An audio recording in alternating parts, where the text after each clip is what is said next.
So if the holidays turn into a scheduling war with your ex instead of a peaceful season with your child, then this video is for you. If you feel sick every time you get a text about holiday plans, or if you're terrified of agreeing to the wrong thing, I want you to stay with me. You are not the problem. The holidays are a pressure cooker for high conflict dynamics. So let's talk about how to get through this without losing your mind or your credibility.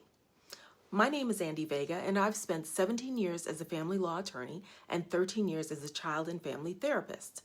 I specialize in high conflict co-parenting and the emotional fallout it creates inside the home.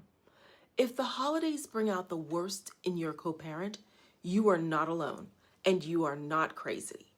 Holiday schedules are not just about logistics. They're about power, control, image, and access. So a high conflict co-parent may demand last-minute changes, refuse to follow the plan, guilt trip you, or use the child to negotiate. So if every December feels like emotional warfare, that makes sense in the dynamic you're in. When it comes to holiday scheduling, your anchor is the plan. If you have a court order, that is your North Star. It is not about what's fair, what's nice, or what makes them calm. It's about what's written.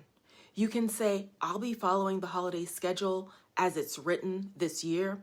If you don't have an order, your anchor becomes what is best for the child and sustainable for me. That's the question you'd ask.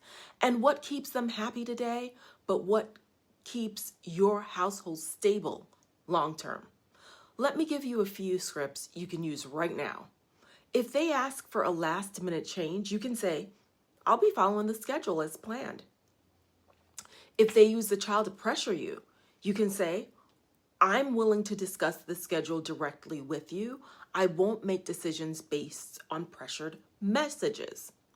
If they threaten court, you can say, you're free to pursue any legal options you choose. I'll be following our current schedule. Short, calm, court safe. Now let's talk about you. Holiday conflict hits differently because it touches memories, traditions, and the picture you had in your head of what the season would look like.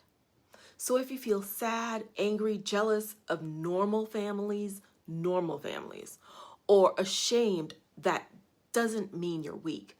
It means you're human. Try saying to yourself, of course this hurts.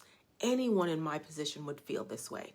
My feelings are real and I don't have to make decisions from them. Your child doesn't need a perfect holiday. They need a stable one. And you can't control what happens in the other home, but you can control the emotional temperature of yours. So if the schedule shifts or things get complicated, you can say to your child, some of the grown-up plans have changed. They're not your fault. We're going to make the time we have as peaceful and as special as we can.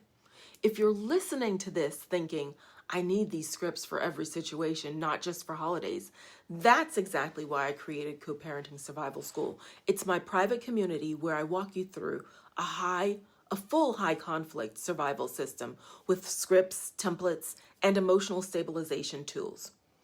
And you can join through the link below. You're not ruining the holidays.